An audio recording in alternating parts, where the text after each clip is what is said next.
বিধায়ক হুমায়ুন কবিরকে সাসপেন্ড। ঘটনার পরই হঠাৎ করে উত্তাল পরিস্থিতি। বিধায়ক হুমায়ুন কবিরকে সাময়িকভাবে সাসপেন্ড করার সিদ্ধান্ত নিল দলীয় শৃঙ্খলা রক্ষা কমিটি। এই ঘটনার পরেই সভাস্থল ত্যাগ করলেন হুমায়ুন কবির।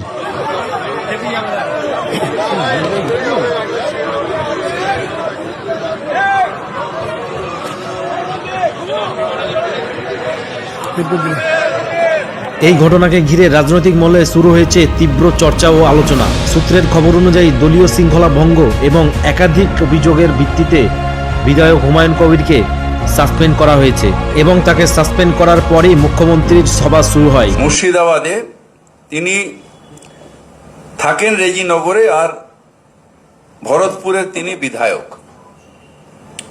হঠাৎ করে বাবরি মসজিদ তৈরি করব কেন? বাবরি মসজিদ মুঘলের সাম্রাজ্যের বাবর তিনি তৈরি করেছিলেন অযোধ্যার ওখানে। হঠাৎ বাবরি মসজিদ তৈরি করা কেন? বাংলায় কেউ মসজিদ তৈরি করুক, কেউ মন্দির তৈরি করুক, নিজের টাকায় তৈরি করুক, আমাদের কোনো আপত্তি নেই।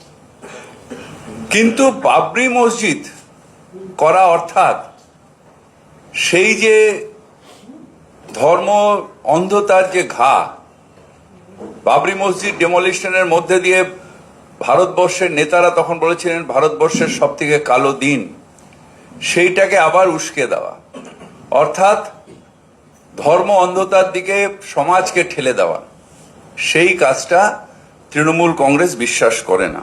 এদিকে হুমায়ুন কবির বলেছেন 22শে ডিসেম্বর নতুন দল ঘোষণা করবেন তিনি। শুনবো বিস্তারিত। কালকে রিজাইন দিয়ে দেবো তৃণমূল থেকে, কালকেই। ববিদার কোনো কথার আমি জবাব দেব না। নিয়ম শেখ উপস্থিত আছে ওখানে, যে খুশি থাকতে পারে, যে খুশি থাকতে পারে, তার জন্য আমার আপনার পড়শি বিধায়ক পাশেই দাঁড়িয়ে আছে। বলে কি হয়েছে?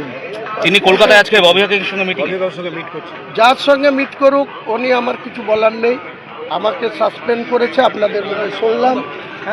এর আগেও 2015 সালের ফেব্রুয়ারি একইভাবে তৎকালীন কালকে রিজাইন দিয়ে দেবো তৃণমূল থেকে, কালকেই।